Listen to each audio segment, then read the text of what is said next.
Nous allons donc prendre du temps encore pour ouvrir le Saint-Livre. Oui, merci. Merci. Et nous allons faire quelques lectures pour introduire le sujet sur les obstacles. Cet après-midi, nous allons parler de l'obéissance. Parce que vous savez, vous connaissez tous 1 Samuel 15-22. Quelqu'un pourrait me le réciter de tête? Est-ce que quelqu'un peut me réciter 1 Samuel 15-22? C'est résumé. C'est bien, mais c'est incomplet. Ça ne va pas du tout en vérité. L'Éternel trouve-t-il du plaisir?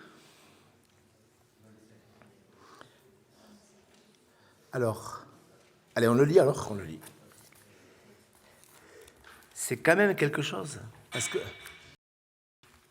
Alors on le lit, 1 Samuel, chapitre 15, verset 22. Alors, c'est un drôle de verset, ça. 1 Samuel 15, 22. Francis, vous voulez bien le lire, s'il vous plaît? En entier. Et le verset 22 et le verset 23. Vous l'avez trouvé?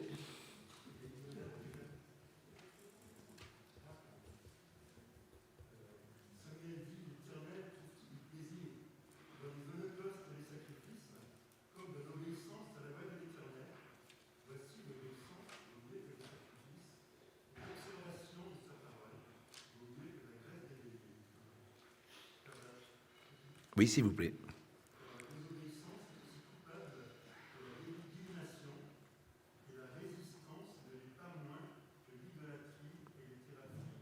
Amen. La désobéissance est aussi coupable que la divination. Je propose que vous relisiez. Oui. Parce que sinon, ok. ça ne va pas apparaître. Oui. Merci, monsieur. Merci. Vous attendez un petit instant. D'accord. Monsieur va conclure dans la vidéo et ensuite vous commencez. Francis, vous auriez pu lire plus fort. Ok. Merci, monsieur. Vous avez raison. Samuel dit... L'Éternel trouve-t-il du plaisir dans les holocaustes et les sacrifices, comme dans l'obéissance à la voix de l'Éternel? Voici, l'obéissance vaut mieux que les sacrifices, et l'observation de sa parole vaut mieux que la graisse des béliers. Car la désobéissance est aussi coupable que la divination, et la résistance ne l'est pas moins que l'idolâtrie et les téraphins. Amen. Oui, je ne sais pas si on aura le temps d'y revenir, mais quand même, ça vaut la peine de le lire. Regardez dans le livre des Romains, de Paul aux Romains, comment Dieu parle de ses frères et sœurs. Romains chapitre 6, versets 16 et 17. Ne savez-vous pas qu'en vous livrant à quelqu'un comme esclave pour lui obéir, vous êtes esclave de celui à qui vous obéissez, soit du péché qui conduit à la mort, soit de l'obéissance qui conduit à la justice? Mais grâce soit rendue à Dieu de ceux qu'après avoir été esclaves du péché, vous avez obéi de cœur à la règle de doctrine dans laquelle vous avez été affranchis. Amen. Et vous ne pouvez pas savoir combien pour moi cette parole est importante. Vous avez obéi de cœur. Obéir, c'est une chose. Obéir de cœur, c'en est une autre. Alors un autre texte, pour introduire en vérité ce moment, Actes chapitre 6, lorsqu'il y a eu le premier problème dans l'église de Jérusalem, ils ont parlé à toute l'assemblée et regardez ce qui est écrit.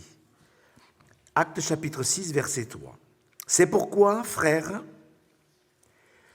choisissez parmi vous 7 hommes de qui l'on rende un bon témoignage et qui soient pleins d'Esprit Saint et de sagesse et que nous chargerons de cet emploi.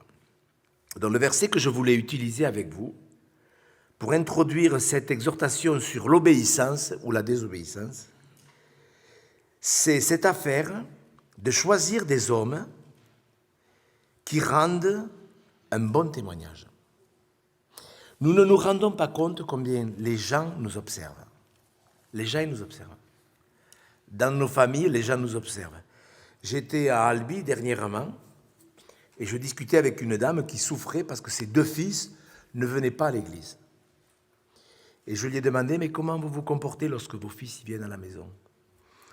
Elle était en souffrance, cette femme, vraiment en souffrance. Et j'ai dit, mais quand vos enfants viennent, il vous faut leur procurer la paix. Moi, c'est un verset que j'ai mis dans ma cuisine. Heureux ceux qui procurent la paix. Et je leur dis, mais vous leur procurez la paix? Non, non, je suis dépressive, je ne vais pas bien et tout. J'ai dit, bon, on a prié, cette femme est allée beaucoup mieux. Et dimanche, elle était à l'église. Et elle m'appelle, elle me dit, Monsieur Cou, mes 2 fils sont là aujourd'hui. Pourquoi je dis ça? Parce que nous, on veut convertir les gens. Et Dieu nous demande d'être de bons témoins. Jésus nous a pas demandé de convertir les gens. Jésus nous a demandé de rendre un bon témoignage. Vous serez mes témoins. Et ça, je ne sais pas, vos enfants, vos petits-enfants, vos voisins, les seules personnes sur la terre qui peuvent rendre un bon témoignage, c'est des gens qui sont remplis de la paix de Jésus-Christ.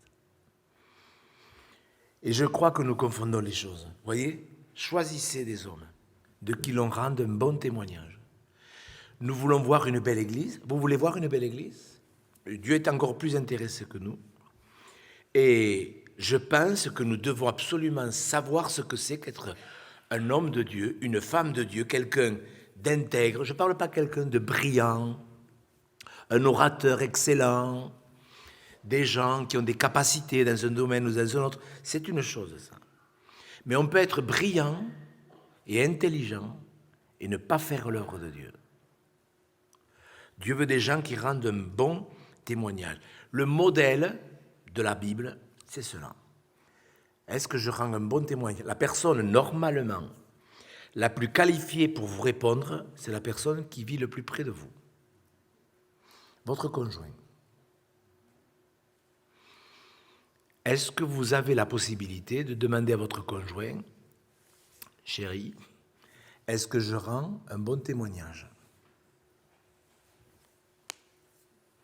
Je veux éviter toute rixe à la sortie.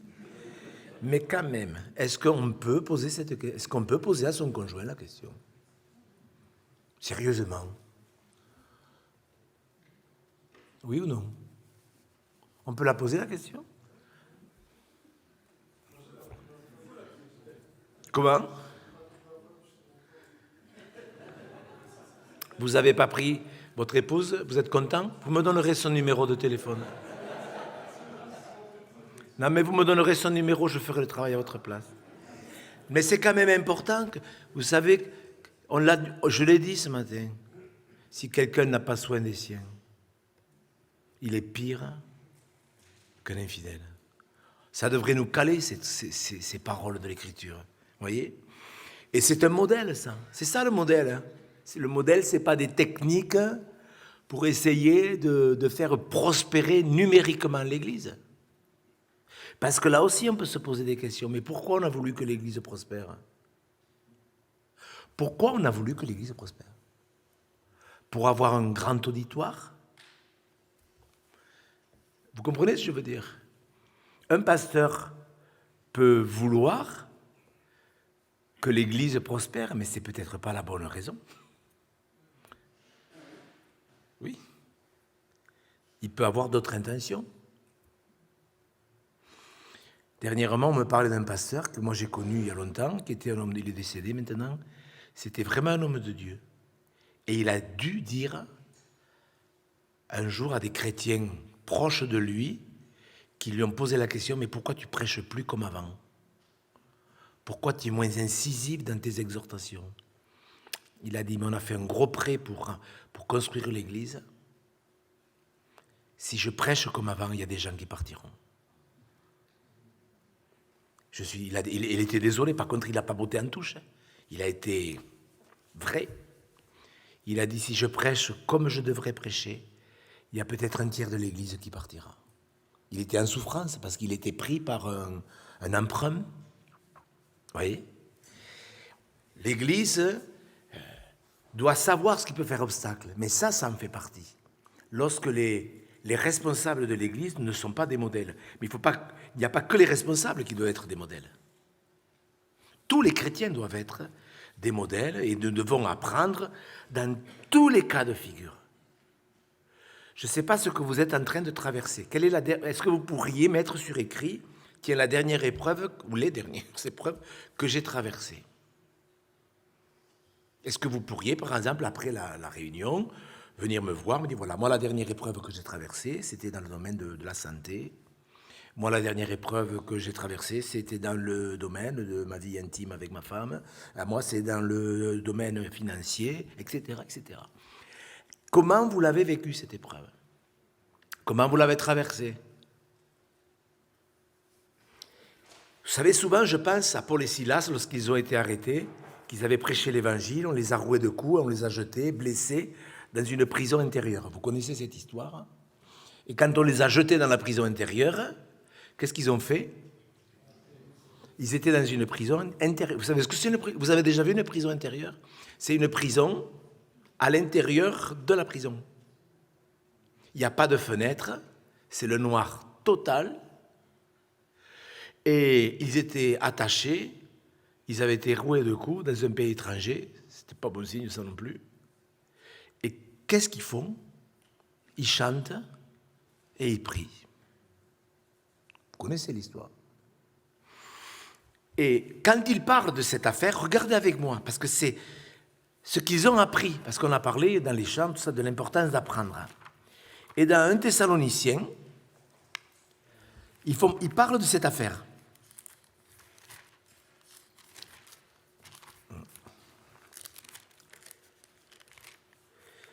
Un Thessaloniciens, chapitre 2, il parle à ces chrétiens, il leur raconte ce qui s'est passé.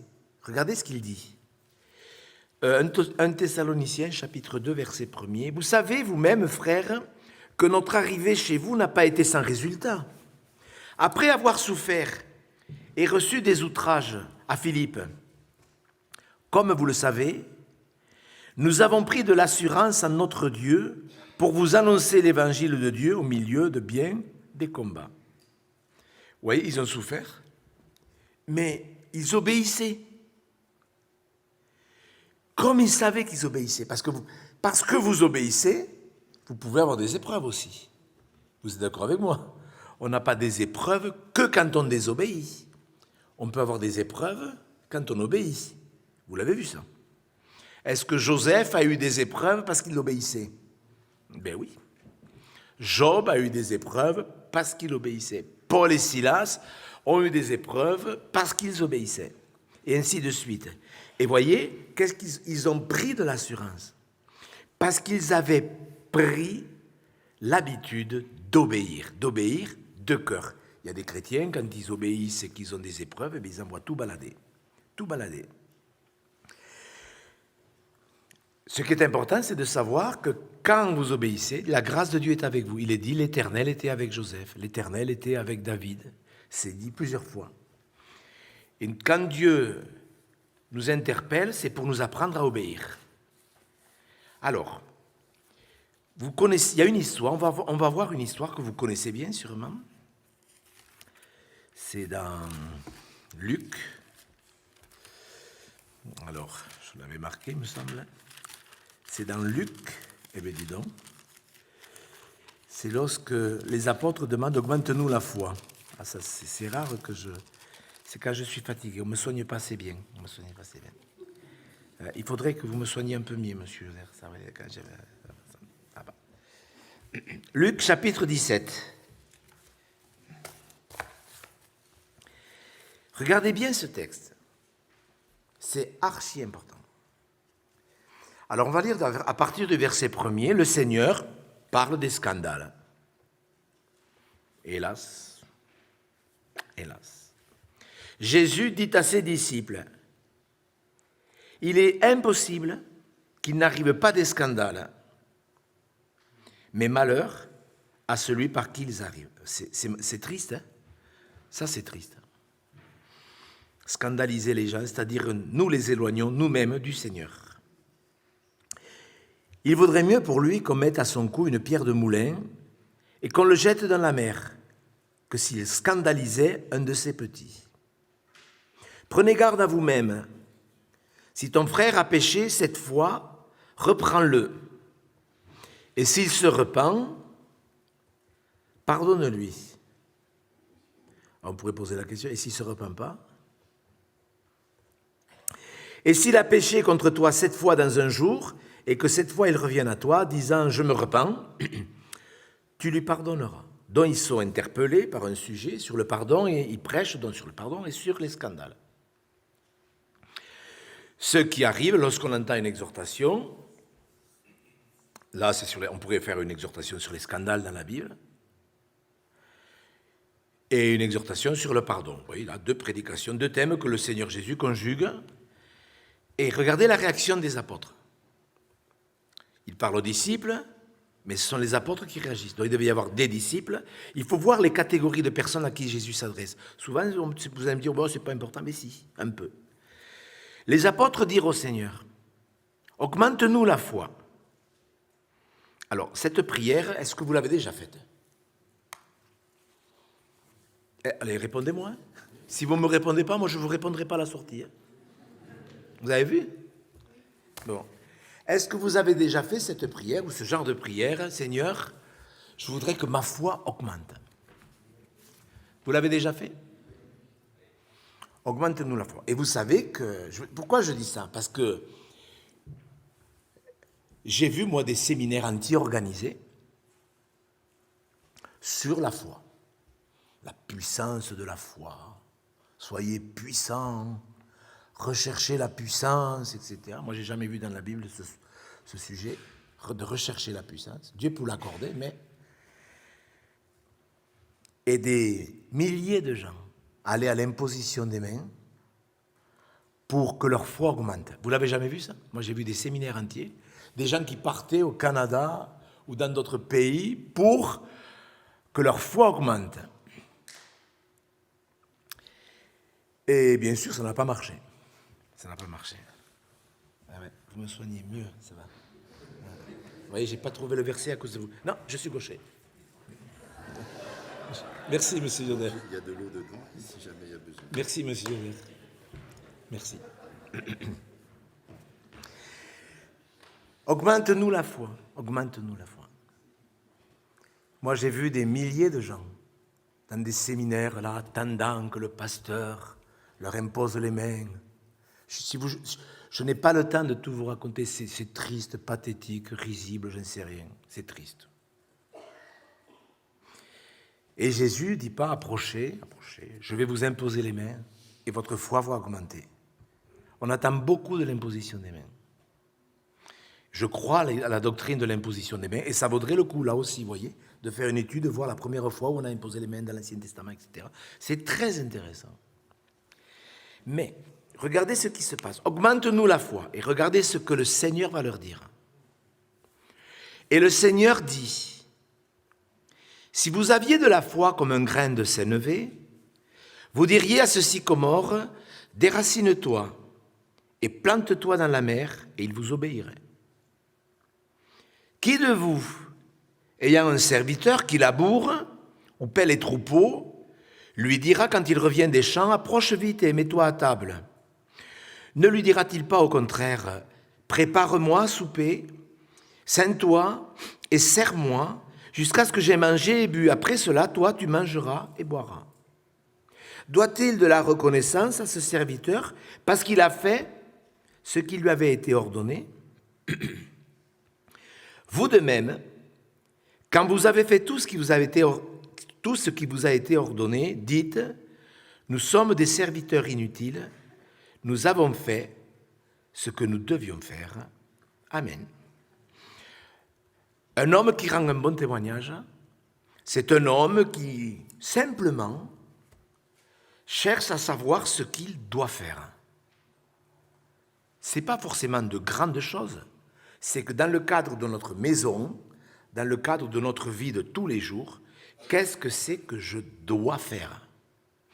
Un chrétien, il doit savoir ce qu'il doit faire, le service qu'il doit faire. il y a quelques semaines, il y a une dame qui m'a appelé, elle est âgée, elle ne peut pas sortir de sa maison à cause de ses problèmes de santé. Elle me dit, mais Monsieur Go, est-ce que vous pensez que je peux servir Dieu tout en restant à la maison? Elle était frustrée. Je dis, mais bien sûr. Mais bien sûr. Vous pouvez être une femme de prière dans votre... Mais je suis une femme de prière, elle m'a dit. Et j'ai dit, ben vous faites ce que Dieu vous demande. Et c'est une femme qui, depuis, elle a la paix parce qu'elle est convaincue qu'elle fait ce que Dieu lui demande. Elle témoigne à ses femmes de ménage, à ses aides ménagères, etc. Elle témoigne à des voisins qu'elle peut côtoyer, etc. Et elle est heureuse, elle fait ce qu'elle doit faire. Mais vous, nous, moi, nous devons savoir. Et ce n'est pas la peine de dire, Seigneur, augmente-moi la foi, augmente-moi la foi. Cette prière, elle est bien. Mais elle doit être comprise dans cette affaire-là. Donc, il y a 4 ou 5 points qu'on va voir cet après-midi. C'est tout simple. Premièrement, il parle de la qualité de la foi. Si vous aviez de la foi comme un grain de sénévé, dont la première chose qui fera que notre foi grandira, c'est la qualité de la foi. Pas la quantité, la qualité. La qualité de la foi, c'est que je ne fais que ce que Dieu me demande. Et je n'ajoute rien. Vous vous rappelez quand Dieu a demandé à Moïse, parce qu'il y avait le désert, de parler au rocher. Vous connaissez cette histoire. Voilà. Le peuple murmurait, mais ça ne fait rien, c'était le peuple de Dieu. Et il se plaignait, il murmurait, et Dieu dit, tu parleras au rocher, il en sortira de l'eau. Et Moïse, lui, je pense que c'est dans Nombre au chapitre 20, on peut le lire. Je n'ai pas tout noté. Alors, Nombre, chapitre 20. Vous savez, le Nombre, chapitre 20, il y en a dans le livre des Nombres des problèmes. Alors, donc, regardez bien, il faut comprendre ce que c'est la foi comme un grain de sénévé. D'accord? Alors, Nombre, chapitre 20. C'est Moïse, un homme qui avait beaucoup appris, qui même avait développé une patience formidable, on le voit un peu avant, mais parfois on peut perdre patience. Est-ce que ça peut arriver? Ça vous est arrivé de perdre patience? Ouais. Nombre chapitre 20, verset 7. L'Éternel parla à Moïse et dit, « Prends la verge et convoque l'assemblée, toi et ton frère Aaron. » Regardez bien l'ordre. « Vous parlerez en leur présence au rocher. Et il donnera ses eaux. » Voilà, c'est tout. Tu feras sortir pour eux de l'eau du rocher, et tu abreuveras l'assemblée et leur bétail. Moïse prit la verge qui était devant l'Éternel, comme l'Éternel lui avait ordonné. Moïse et Aaron convoquèrent l'assemblée en face du rocher, comme Dieu l'avait ordonné. Et c'est là que ça commence à aller mal. Et Moïse leur dit, « Écoutez donc, rebelles. » Je ne sais pas l'intonation qu'il a utilisée, apparemment ça avait l'air un peu raide. « Écoutez donc, rebelles, est-ce de ce rocher que nous vous ferons sortir de l'eau ?» Puis Moïse leva la main et frappa 2 fois le rocher avec sa verge. Il sortit de l'eau en abondance, l'assemblée but et le bétail aussi. Alors, l'Éternel dit à Moïse et à Aaron, « Parce que vous ne m'avez pas cru à moi, pour me sanctifier aux yeux des enfants d'Israël, vous ne ferez point entrer cette assemblée dans le pays que je lui donne, etc., etc. » Il a payé cher. Hein? Dieu lui avait juste dit, écoute, tu amènes les gens au rocher et tu parles au rocher. Et Moïse, il les a menés au rocher et il leur a parlé. Et il les a traités de rebelles. Bon, il n'y avait pas que du faux là-dedans. Mais Dieu n'avait pas demandé qu'il ajoute un sermon à ce qu'il lui demandait. Dieu lui avait juste dit, tu parleras au rocher. Et nous ne nous rendons pas compte que bien souvent, Dieu nous teste. Et plus Dieu nous accorde d'une autorité quelconque, un ministère quelconque, pour peu que nous soyons amenés à apporter la parole, mais c'est un danger, c'est une tentation continuelle, on peut mettre un T majuscule, d'ajouter quelque chose à ce que Dieu nous demande de dire. Pour peu que notre caractère, notre personnalité, tout ça y joue, nous sommes tentés de rajouter quelque chose.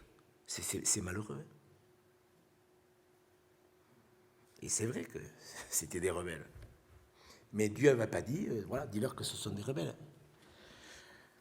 Est-ce que vous acceptez que Dieu puisse nous tenter, même lorsqu'il nous demande d'obéir, voyez? L'obéissance. Le grain de sénévé, ça représente des hommes, des femmes qui rendent un bon témoignage en ne faisant que ce que Dieu leur demande. Ce n'est pas parce que Dieu nous donne une autorité quelconque, un ministère quelconque, que nous devons nous autoriser, parce que nous on sait, bien sûr qu'on sait mieux que les autres, à faire la morale aux gens. Ça, c'est triste. Et puis Dieu va lui dire, Moïse va souvent lui en parler, un jour il lui dira, mais ne me parle plus de cette affaire. Il y a des... Alors c'est vrai que Moïse, il représente la loi et que la loi ne peut pas rentrer dans le pays de la promesse. Moi, j'ai entendu plein de choses sur le fait que Moïse ne soit pas rentré dans la terre promise. Et puis il y en a qui ont dit, à juste titre, mais Moïse, il y est quand même rentré, puisque lors de la transfiguration, qui c'est qu'il y avait sur la montagne? Moïse et Élie à côté de... Oui, il y est quand même rentré. Mais bien sûr. Mais il y a quand même eu cette affaire. Et voyez, le grain de sénévé, c'est pas compliqué. C'est que je n'ajoute rien. Et je ne retranche rien à la parole. Les obstacles que souvent on lit dans les livres, c'est bien, c'est vrai.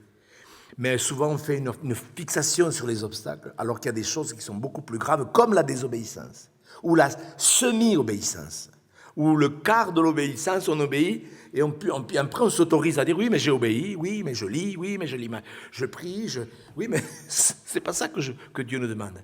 Est-ce que nous faisons ce que Dieu nous demande? Dieu va demander une chose à l'un, une chose à l'autre. Il ne va pas nous demander la même chose en fonction du ministère auquel il nous appelle. On le voit, ça.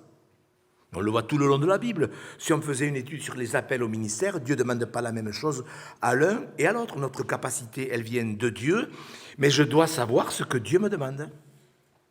Je vous avais raconté, je crois que c'était ici, il me semble, ou ailleurs, mais bon, c'est pas grave. J'étais à une pastorale, et il y a un pasteur qui arrivait à l'âge de la retraite. Alors il a dit, je peux redonner mon témoignage, tout ça? On lui a dit, ben oui. Alors il dit, voilà, je suis content d'arriver à la retraite, parce que maintenant je vais pouvoir faire ce que Dieu me demande. Alors tout le monde, les soupirs. Bon. Alors moi je levais la main, et je dis, est-ce que je peux vous dire quelque chose? Qu'est-ce que vous diriez d'un boulanger qui dirait, je suis content d'arriver à la retraite, je vais enfin pouvoir faire du pain? Alors, ils ont ri, comme vous. Je leur ai dit, mais est-ce que vous vous rendez compte l'idiotie de la truc? Avoir prêché pendant 40 ans, avoir été pasteur, et ne pas avoir pu exercer son ministère à cause de besoins. Alors, le pasteur qui était tout content, c'est sûr que ça n'a pas... Mais est-ce que vous vous rendez compte la stupidité?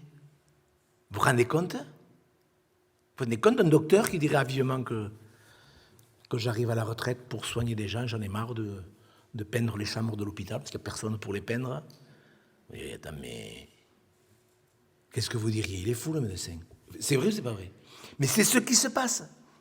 Et quand Jésus dit, si vous avez de la foi comme un grain de sénévé, c'est pas dire, mais il me faut une petite foi, mais c'est très bien, ça me suffit. Non, c'est de dire, je dois savoir faire. Oui, il le dit à la fin, nous avons fait ce qui nous a été demandé. Et c'est sûr que s'il n'y a pas une sensibilité au Saint-Esprit, notre foi ne grandira pas parce qu'on ne saura même pas ce qu'il faut faire. Le grain de sénévé, c'est la qualité de la foi. Je fais ce que Dieu me demande.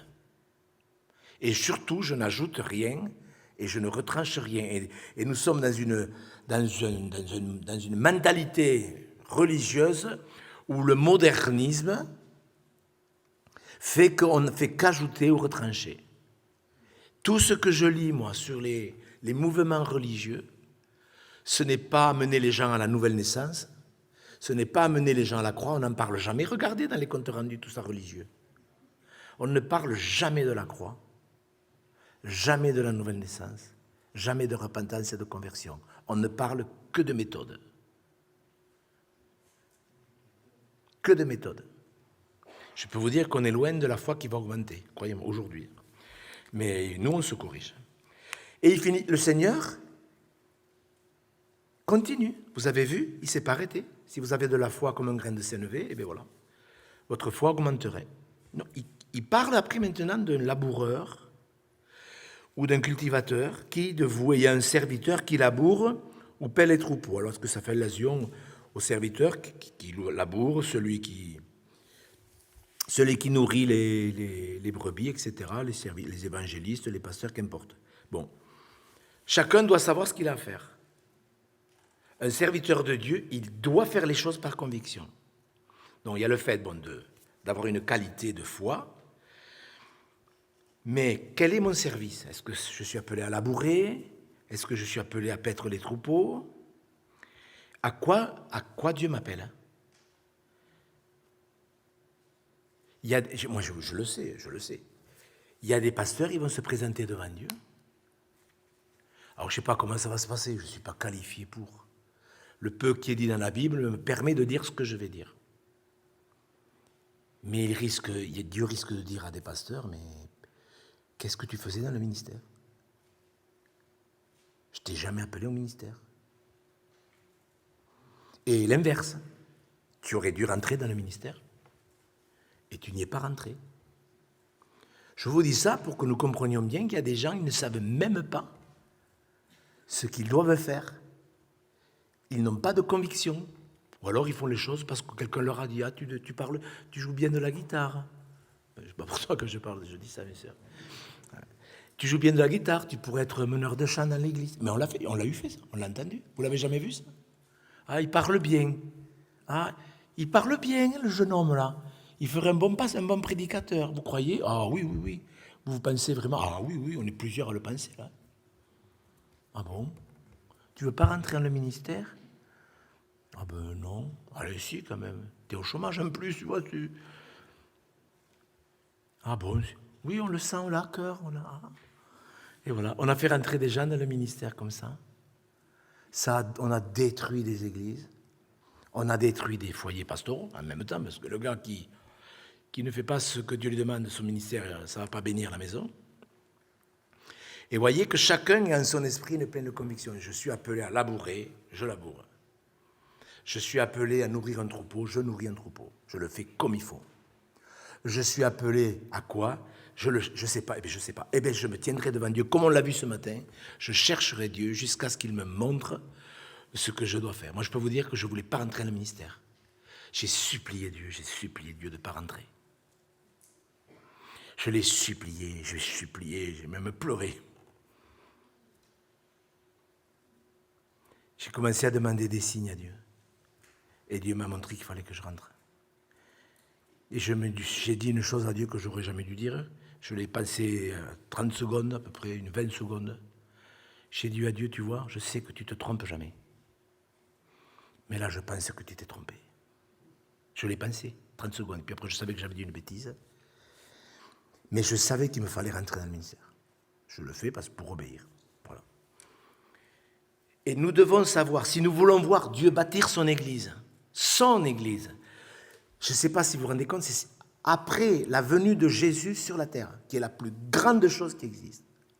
La plus grande chose qui était sur la terre. Quelqu'un un jour me disait, oui, mais Alexandre le Grand aussi, il a conquis le monde.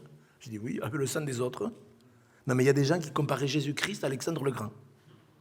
Je vous dis, on a des gens, ils sont forts en histoire. La plus grande chose, c'est la venue de Jésus-Christ sur la terre, et sa mort sur la croix, et sa résurrection. La deuxième chose, la plus grande sur la terre, sera que le fait que Jésus bâtisse son Église. C'est la plus grande chose qui peut exister sur la terre. Ça nous dépasse. En tous les cas, c'est ça. Il le fera donc avec des gens qui ont une foi de qualité. Je le répète, qui n'ajoutent rien, qui ne retranchent rien. Des gens qui savent vraiment dans leur cœur ce qu'ils doivent faire. Il faut absolument que vous sachiez ce à quoi Dieu vous appelle. Vous aurez de l'assurance et puis on s'épanouit quand on sait. Pourquoi il y a des gens qui sont sclérosés, aigris, colériques, etc. Parce qu'ils ne savent pas en vérité. C'est important de savoir ce que chacun doit faire, même si c'est qu'un talent. Le problème, ce n'est pas d'avoir un talent, ou 3 ou 5. Le problème, c'est de savoir quel est le talent que le Seigneur nous a confié. Et ce n'est pas parce que je suis comptable que je serai le prochain comptable de l'Église. Ça n'a rien à voir, ça. Moi, j'ai fait cette bêtise, moi. L'Église grandissait, on avait besoin de notre comptable, et j'ai pris un comptable de l'Église parce qu'il était comptable. Je n'ai pas pris le temps de vérifier sa spiritualité. Et je peux vous dire que ce n'est pas parce que quelqu'un il a des compétences dans un domaine qu'il est spirituellement compétent. Donc, il faut savoir. Donc, est-ce que vous savez ce à quoi Dieu vous appelle? Est-ce que vous le savez? Que vous soyez un homme ou une femme, est-ce que vous savez ce que vous devez faire? Peut-être c'est un talent, peut-être c'est 2 talents. La quantité n'a aucune importance. Il donne à chacun selon sa capacité, et on sait que les capacités viennent de Dieu. Donc tout ça, c'est Dieu qui le fait. Mais voyez, ce qu'on va lire là maintenant, c'est le plus sérieux. Donc je sais ce que j'ai à faire, je le fais en n'ajoutant rien, en ne retranchant rien, mais regardez bien ce texte. Le laboureur, le berger, il rentre le soir du travail, après sa journée de travail, c'est Jésus qui parle. Quand il revient des champs, approche-toi vite, mets-toi à table, non? Ne lui dira-t-il pas au contraire, prépare-moi à souper, saigne-toi et sers-moi, jusqu'à ce que j'ai mangé et bu. Après cela, toi, tu mangeras et tu boiras. Qu'est-ce que ça veut dire? Obéir à l'extérieur, dans le cadre de son travail, c'est une chose. Obéir à l'église, j'ai un ministère, je fais ci, je fais des visites, voilà, j'ai à cœur de faire 3 ou 4 visites par semaine, c'est quelque chose que j'ai à cœur, je suis visiteur de prison, je fais quelque chose à l'extérieur. Je le fais bien, mais quand je rentre à la maison, est-ce que mon obéissance, elle est sur off, ou est-ce que je comprends que je continue à obéir? Vous avez vu, c'est ça. Je laboure, je paie un troupeau, je le fais bien. C'est mon travail, je suis rémunéré pour ça, je m'applique, je suis consciencieux. Mais Jésus dit, attendez, quand vous rentrez à la maison, est-ce que vous continuez à obéir? Assister à un séminaire, c'est une chose, vous êtes d'accord? Aller à l'église, c'est une chose, mais la maison, pour moi, le plus important, c'est la maison, parce que on va à l'église, on passe 2 heures ici, 1 heure là, mais ça représente quoi? Ça représente 2% du temps de la semaine. Tout le reste du temps, on est presque à la maison. Et lorsque je suis à la maison, est-ce que je continue à obéir au Seigneur?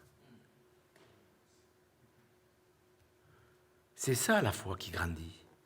J'obéis dans la responsabilité à laquelle Dieu m'appelle. Je fais ce que Dieu me demande.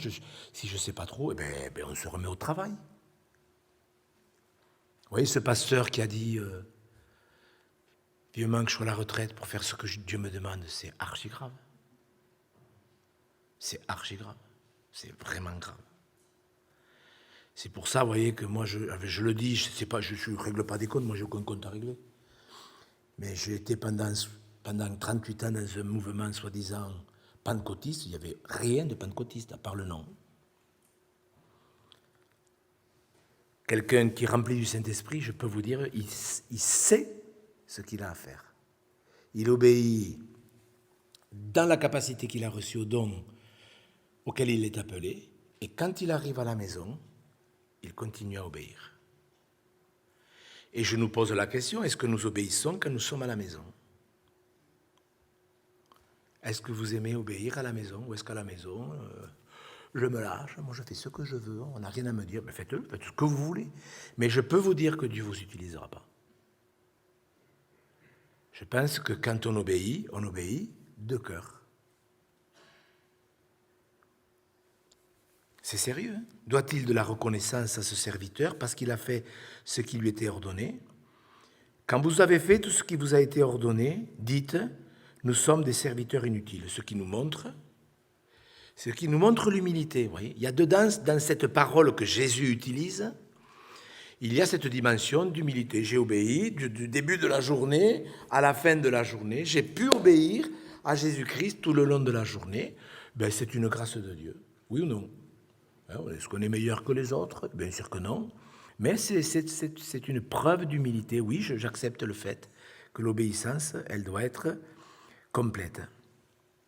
Il y a donc cette qualité de la semence. Il y a l'obéissance de cœur, parce que pour obéir de cœur, on ne peut pas cloisonner l'obéissance à une activité. On ne peut pas cloisonner l'obéissance à un talent que je me dois d'utiliser. C'est pour ça que Jésus dira à la fin du sermon sur la montagne à ses prédicateurs qui s'autoriseront à lui dire « Mais on a fait ça. On a imposé les mains à des malades, ils ont été guéris. On a prophétisé. On est compte, on a prophétisé. Retirez-vous de moi, vous tous qui commettez l'iniquité. » L'obéissance était incomplète. Il y avait, enfin, l'obéissance, je ne sais pas où il en était exactement, cette catégorie de gens dont Jésus parle. Mais une chose est certaine, c'est que Dieu honore son nom. Vous comprenez ce que je veux dire? Je l'ai déjà dit, si je suis dans le péché et que quelqu'un m'appelle pour prier pour une personne qui est malade, ben je vais y aller. Je fais mon boulot de laboureur ou de berger. Et je vais aller prier pour la dame ou pour le petit de la dame qui est en train de mourir. Et moi, j'ai souvent vu, je l'ai vu, ça, je l'ai vécu, que Dieu a béni des gens par mon ministère. Je ne pense pas que j'étais dans une obéissance complète. J'en ai honte, mais bon, c'est comme ça, je le dis, pardon. Moi, j'ai eu prié pour des personnes. Je me souviens à une époque, j'avais prié pour une personne qui était possédée. En 1 seconde, elle a été délivrée. Même moi, je me suis dit, c'est pas possible. Tellement j'étais en forme. La mère, quand elle est venue à la maison 2 ou 3 jours après pour me remercier, elle me dit, Monsieur Gros, quand vous êtes rentré dans la maison, j'ai vu un ange. J'ai dit, écoutez, demandez à ma femme, elle ne voit pas la même chose. Ah, mais je le dis, c'est vrai, je lui ai dit ça. Mais je savais que Dieu m'avait utilisé. C'était pas par rapport à ma grande spiritualité. Je le savais. Ouais, je vous le dis, c'est bien que j'ai vécu ça. C'est bien que j'ai vécu ça. Mais je fais la différence entre une obéissance partielle et une obéissance de cœur. Et la foi qui augmente, c'est l'obéissance de cœur. Je me permets de boire, la main gauche. Merci, monsieur Jourdain. Vous voyez, Moïse, c'était quelqu'un, Moïse. Il a su se taire bien souvent et Dieu l'a béni. Mais la fois où il a ajouté quelque chose, ça lui a coûté cher. Et je crois que nous devrions savoir demander pardon. Vous ne le croyez pas? Quand nous nous sommes trompés. Même à la maison. À la maison, dire à sa femme pardon. Dire à son mari pardon. Moi aussi, j'ai rajouté un peu. J'ai rajouté un peu à ce que Dieu m'avait demandé de faire. Nous sommes des serviteurs inutiles, bien sûr. Alors ce verset, il a été souvent mal utilisé, mais enfin inutile. Je comprends pourquoi Jésus a dit nous sommes des serviteurs inutiles, parce que tout est grâce. Si on a fait quelque chose, c'est Dieu qui nous a permis de le faire. C'est pour ça qu'on jettera les couronnes, si on en a, aux pieds du Seigneur. Parce que toutes les victoires qu'on aura eues, on sait très bien que ce sera grâce à lui. Mais les récompenses, vous voyez, parce que quand même, nous, on est... Est-ce que ça vous intéresse, le sujet des récompenses? Est-ce que c'est un sujet intéressant? Non, mais je suis très sérieux. Bon, Jésus en parle. Vous voyez, Jésus en parle au moins 7 fois dans le Nouveau Testament, donc c'est important. Quelqu'un un jour m'a dit, non, monsieur Gau, ne prêchez pas sur les récompenses. Ça ne sert à rien, on n'est pas là pour les récompenses. J'ai dit, mais pourquoi Dieu en parle alors? Non, mais c'est pas la peine. On fait tout pour lui seul. Moi, je trouve que c'est bien de temps en temps de savoir que Dieu nous récompensera. Et quand il dit « nous sommes des serviteurs inutiles », vous savez, il y a des choses qui vont nous étonner dans le ciel. Tu as été fidèle à un peu de choses, reçois le gouvernement de 10 villes. Est-ce que quelqu'un peut m'expliquer? C'est des choses bizarres, ça. Heureux ceux qui sont doux, parce qu'ils hériteront la terre. Il y a des choses bizarres. Hein. Mais un jour, si M. Yoder me réinvite, parce que je le supplie de m'inviter, on pourrait parler des récompenses. Je vous assure, c'est intéressant. C'est vraiment intéressant. C'est merveilleux. C'est merveilleux. On ne se rend pas compte à quoi Dieu peut nous appeler. Alors c'est vrai qu'on ne fait pas les choses pour les récompenses. Est-ce que quelqu'un aurait l'audace de dire « moi je fais ça parce que je veux une belle demeure dans le ciel ». Je veux une grande demeure, puisque Jésus a dit « il y a plusieurs demeures dans la maison de mon Père ». Ah, moi je veux une grande maison, moi j'aime l'espace. Je pense que vous serez gâtés quand même. Quand vous voyez la Nouvelle Jérusalem, qui fait que 2000 km de long, de large, de haut, je pense que si vous aimez l'espace, vous serez satisfait. Alors si nous voulons que notre foi augmente, il faut que nous soyons encouragés à tous les niveaux, mais que nous sachions vraiment, écoutez, je sais pas, parce que j'ai plusieurs pensées pour ce soir, mais je voudrais que vous compreniez bien, que nous comprenions bien, je me mets avec vous, que lorsque Jésus dit, si vous aviez de la foi comme un grain de sénévé, il ne faut absolument rien rajouter.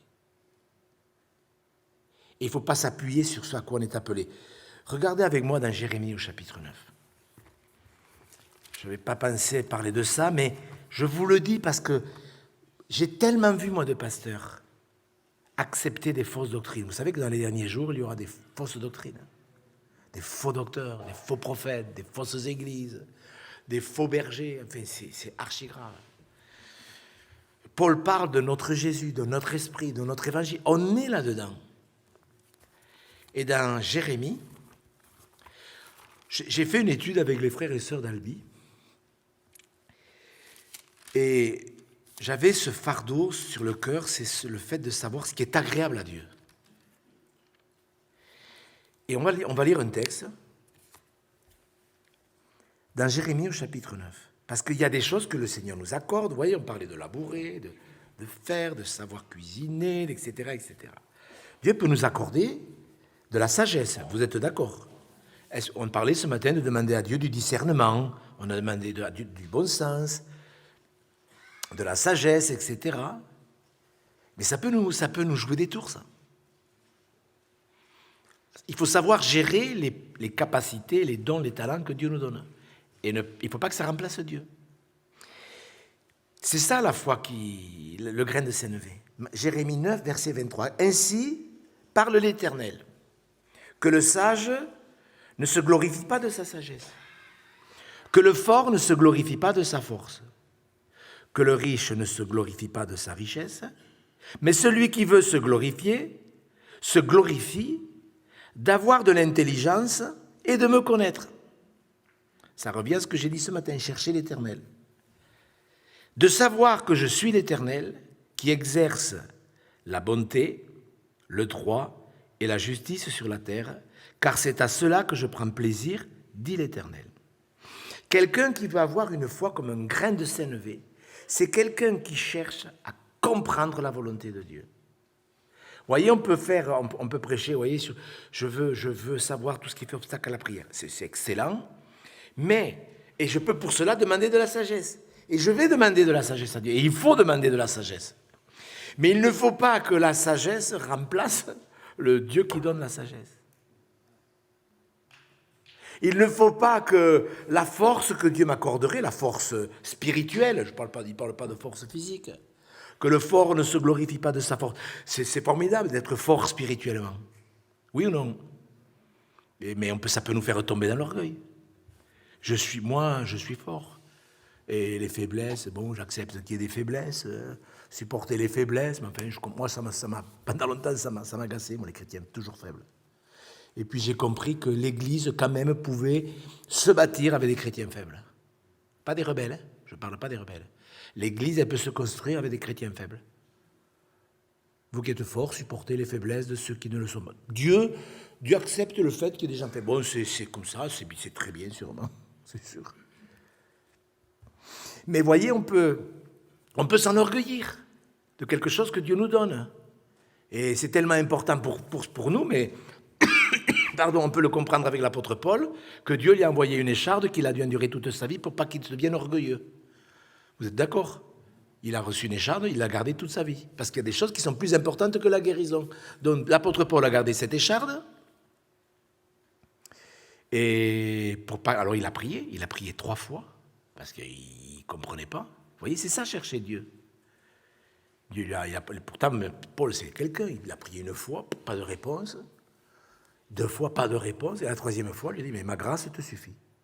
Parce que ma puissance s'accomplit dans la faiblesse. Et pour pas que tu t'enorgueillisses, tu vas avoir cette épreuve tout le restant de ta vie. Est-ce que c'était bien? C'est bien? Est-ce que vous acceptez d'avoir une épreuve pour le restant de votre vie, pour pas tomber dans l'orgueil? Comment?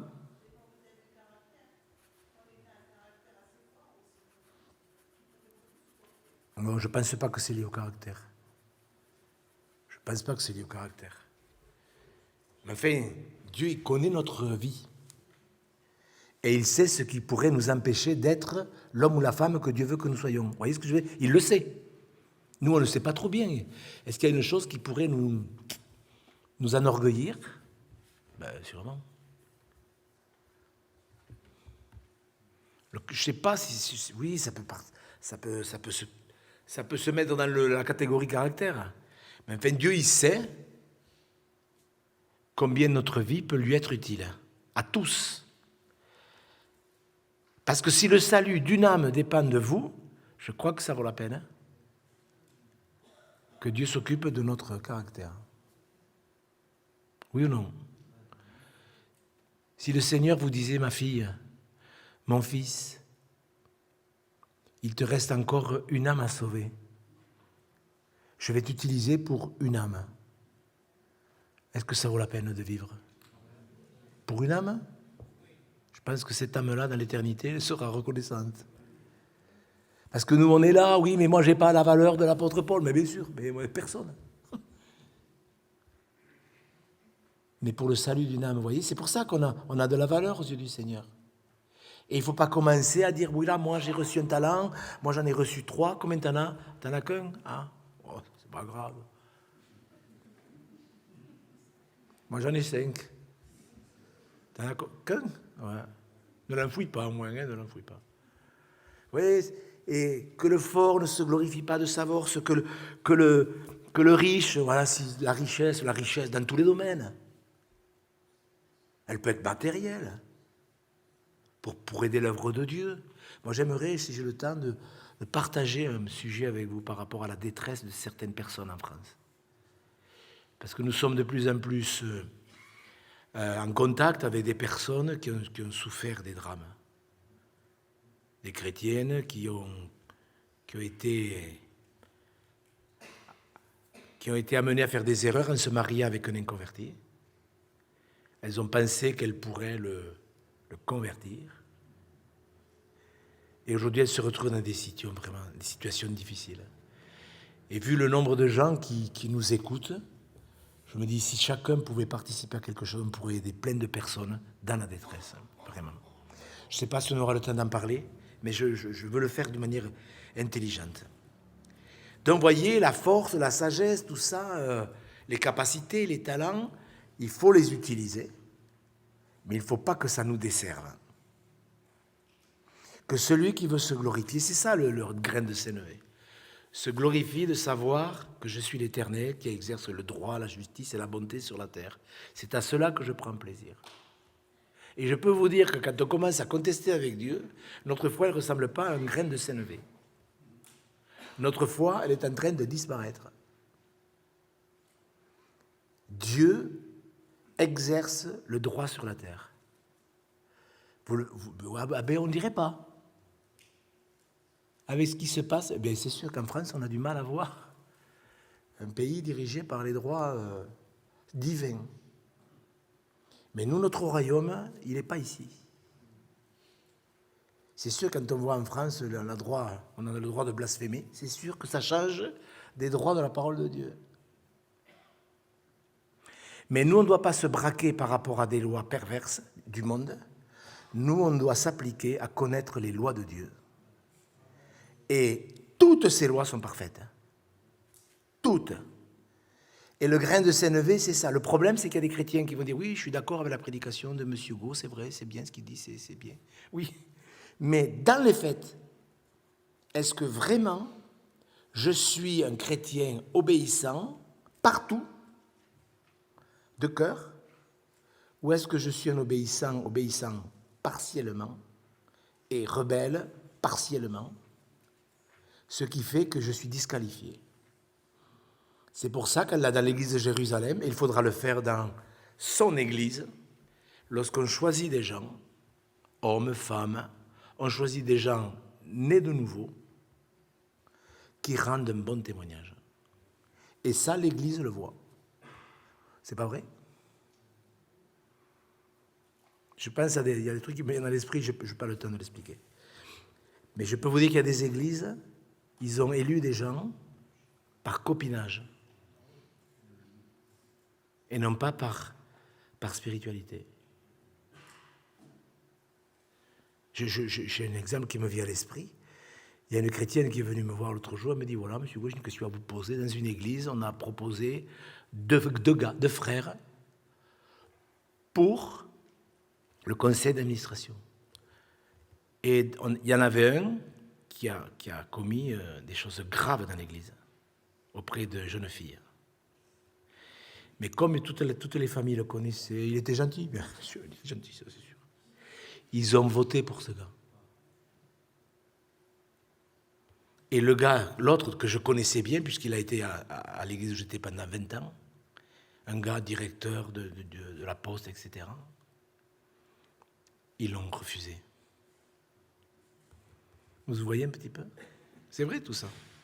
Vous savez, un grain de sénévé, bien sûr, un grain de sénévé, c'est quoi ces petits grains de moutarde? Moi, j'aimerais vous en amener un sur un bout de scotch. Vous vous rendez compte? La qualité de la foi. L'obéissance vaut mieux que les sacrifices. La désobéissance est aussi coupable que la divination. Vous vous rendez compte? La résistance ne l'est pas moins que l'idolâtrie. Qu'est-ce que vous diriez si vous appreniez que dans la chambre là où je dors chez M. Yoder, j'ai amené une petite statue de la Sainte Vierge, elle est plus vierge, mais de la Vierge, de Marie, et que je la prie? Qu'est-ce que vous diriez? Non mais vous diriez, mais il est fou cet homme. Non mais sérieusement, non mais la résistance est aussi coupable que l'idolâtrie. C'est pour ça que le chœur qu'on a chanté, mais si je me tais, j'apprendrai. Des fois, on ne se rend pas compte comment on peut résister à Dieu. Et il faut que nous apprenions à ne pas résister, parce que c'est une brebis. Des fois, Dieu nous compare à des brebis, mais ce n'est pas valable dans tous les sujets. Une brebis, elle ne va pas dire, oui, le berger, il va m'amener là, je ne veux pas, tatati, tata. Nous, on sait, nous. Mais nous ne nous rendons pas compte combien la résistance peut nous jouer des tours. Quand le Seigneur nous parle, aujourd'hui, si on entend sa voix, n'endurcissons pas notre cœur. Si le Seigneur nous montre quelque chose aujourd'hui, faites-le de suite. Faisons-le de suite. Demain, votre cœur se sera un peu endurci. Mais non, monsieur Gou, c'est comme ça. Si Jésus a dit, si aujourd'hui vous entendez sa voix, n'endurcissez pas votre cœur, c'est une grande bénédiction. Ça prouve qu'aujourd'hui, on peut tout recommencer à zéro. Je ne sais pas si vous vous rendez compte de la grâce de Dieu. Vous ne trouvez pas ça merveilleux? Aujourd'hui, si vous entendez sa voix, ça veut dire qu'à partir d'aujourd'hui, je peux tout recommencer. Que son nom soit béni. Mais si je ne le fais pas, mon cœur s'endurcira un petit peu plus demain. Et un petit peu plus dimanche. Je ne m'en rendrai pas compte, mais c'est exactement ça qui va arriver. Alors quand Dieu nous a montré quelque chose, ne résistons pas, ne jouons pas à les durs. Quand Dieu montre quelque chose, il faut le faire. Amen. Donc vous voyez, un des obstacles à la prière, on l'a vu ce matin, c'est de ne pas savoir chercher Dieu. Et c'est grave, hein, parce que en plus c'est simple. Le deuxième obstacle pour moi, c'est cette désobéissance, cette obéissance partielle. Voilà. Après, pour la sœur là, qui parlait du caractère, que ce soit le caractère, que ce soit dans la personnalité, vous voyez, que ce soit dans un domaine de l'homme, de son âme, c'est pas important. Ce qui est important, c'est que nous entendions Dieu nous répondre.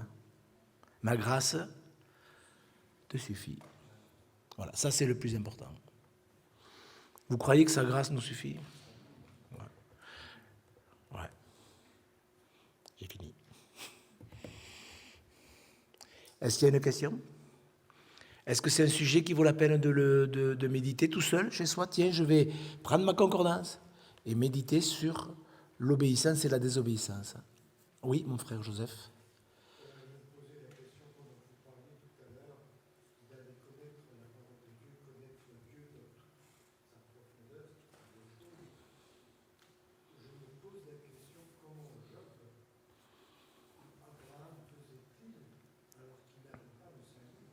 Alors, Dieu leur parlait quand même, d'une manière audible.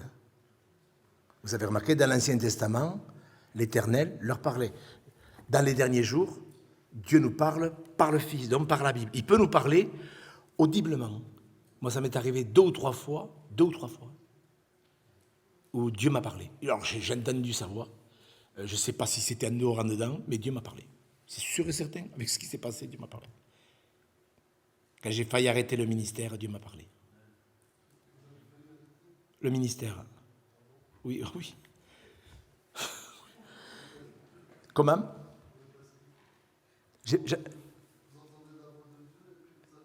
Non. C'est-à-dire que ça faisait 4 ans que j'étais dans l'épreuve, vraiment dans l'épreuve. Je n'avais que des embrouilles avec les pasteurs.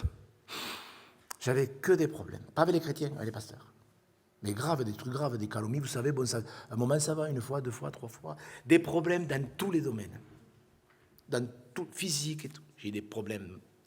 J'ai été à l'hôpital et tout, j'ai eu des gros problèmes. Et au bout de 4 ans, quand je me levais le matin, je me disais, quelle est la tuile qui va te tomber sur la tête? Tous les matins. Il n'y avait qu'avec mon épouse et mes enfants que ça allait bien. Tout le reste. Et ma femme avait reçu un songe. Elle est où, ma femme? Là-bas. Tu as changé de place? Tu t'es éloigné de moi? Alors ce matin, elle était à 10 mètres. Maintenant, elle est à 15 mètres. J'ai bien peur que dans 3 ou 4 jours, elle soit à Toulouse. Le Seigneur lui avait donné un songe. Vraiment, ça vaudrait la peine qu'elle vous le raconte. Tu te rappelles, Isabelle? Un jour, elle me rappelle, le matin, elle me dit, Gérard, tu vas traverser une épreuve, tu vas être tout seul. Personne ne pourra t'aider. Personne. Même moi, je ne pourrai pas t'aider. C'est comme ça, Dieu ne veut pas que je t'aide. Tu vas traverser ça tout seul. Et elle souriait. Chérie, mais tu as toujours le sourire, ma chérie. Franchement, je savais que j'allais traverser cette épreuve. Mais au bout de 2 ans, sincèrement, j'étais épuisé. Épuisé physiquement. Et un matin, j'étais à genoux, je me levais à 5h moins le quart, et je passais du temps à prier. Je pense que Dieu m'a gardé là-dedans. Tous les matins, même si je me couchais à 3h, je me levais à 4h30. Dieu m'a permis de vivre ça quand même. Et un matin, j'étais à genoux dans mon bureau. J'étais à genoux en train de prier, et ça y est, j'étais prêt. Je me suis levé, et je me suis dit, t'arrêtes le ministère. J'étais prêt. J'étais content, je vous le dis. T'arrêtes le ministère. Et quand je me suis levé, j'ai entendu une voix. Si tu arrêtes le ministère, tu connaîtras l'expérience de Jonas. J'ai entendu la voix. Donc ça fait rien. Et je suis parti voir ma femme, qui était à la cuisine, comme d'ici à la cuisine là-bas. Ma femme, avant qu'on parte en Polynésie, elle gagnait un bon salaire. Et je me suis dit, elle va retravailler. Elle gagnait un gros salaire à l'époque. Et je rentre à la cuisine, je la verrai, elle était avec son petit couteau, là, en train de préparer du poisson. J'ai dit, Isabelle, il faut que je te parle. Qu'est-ce que tu dirais si j'arrêtais le ministère pendant 1 an, si je prenais une année sabbatique? Isabelle, j'ai besoin de m'arrêter. J'ai vraiment besoin d'arrêter le ministère. Isabelle, j'espère que tu me comprends. Je me rappellerai. Elle se tourne avec son petit couteau. Elle me regarde. Elle me dit, Gérard,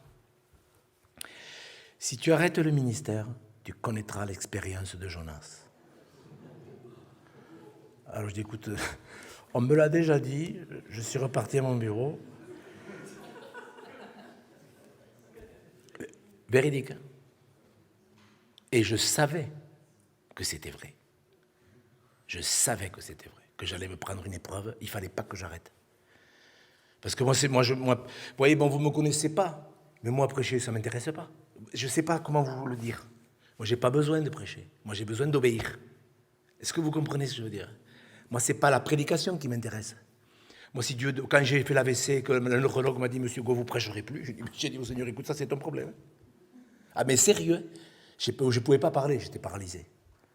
Quand elle m'a dit, Monsieur Go, vous ne pourrez plus prêcher. J'ai dit, écoute, je n'ai pas parlé, j'ai parlé à Dieu. J'ai dit, écoute, Seigneur, ça c'est ton problème. Moi, je n'ai pas besoin de prêcher, ça m'est égal. Vous voyez, je n'ai pas besoin de prêcher, moi. Moi, j'ai besoin d'obéir. J'ai compris ce que ça voulait dire. Parce qu'on peut prêcher sans obéir. On peut très bien prêcher sans obéir. On peut obéir à l'église et pas obéir à la maison, vous voyez. Moi, ça ne m'intéresse pas, ça. Moi, je veux obéir partout. Voilà. Mais j'ai entendu la voix de Dieu, ça c'est sûr et certain. Dieu n'était pas d'accord. Hein. Ouais, c'est comme ça. Voilà. L'obéissance, c'est quelque chose. L'obéissance, ça vous rend libre. Quand vous obéissez, vous êtes entièrement libre. Pourquoi des chrétiens sont esclaves? C'est parce qu'il y a un péché qui les tient. Celui que le Fils a franchi, il sera réellement libre. Je ne dis pas que j'ai des hauts et des bas, je peux avoir des fois peut-être des paroles, non, ça m'arrive. Isabelle, on peut avoir, mais entre une faiblesse et un manquement et un péché volontaire récurrent, ce n'est pas la même chose. Pour moi, c'est important d'obéir. Hein. Ah ouais, vous avez obéi de cœur. Nous te bénissons, Seigneur. Nous te bénissons. Pour la grâce que tu nous accordes de partager ces moments sous ton regard. Pour la délicatesse que tu as eue pour répondre à toutes les questions qui t'ont été posées. Pour toutes les réponses que tu as apportées aux hommes qui t'ont demandé des conseils. Et nous aussi, Seigneur, nous voulons cette foi de qualité. Nous voulons t'obéir à l'extérieur. Nous voulons t'obéir à la maison. Nous voulons réaliser que tout est grâce. Et que tout ce que nous faisons, c'est toi qui nous accordes de pouvoir le faire. Oui, Seigneur, nous voulons que notre foi augmente. Non pas pour nous glorifier, mais surtout pour apprendre à te connaître, que toi tu exerces le droit sur la terre et la justice et la bonté. Que ton nom soit béni, Seigneur Jésus. Amen.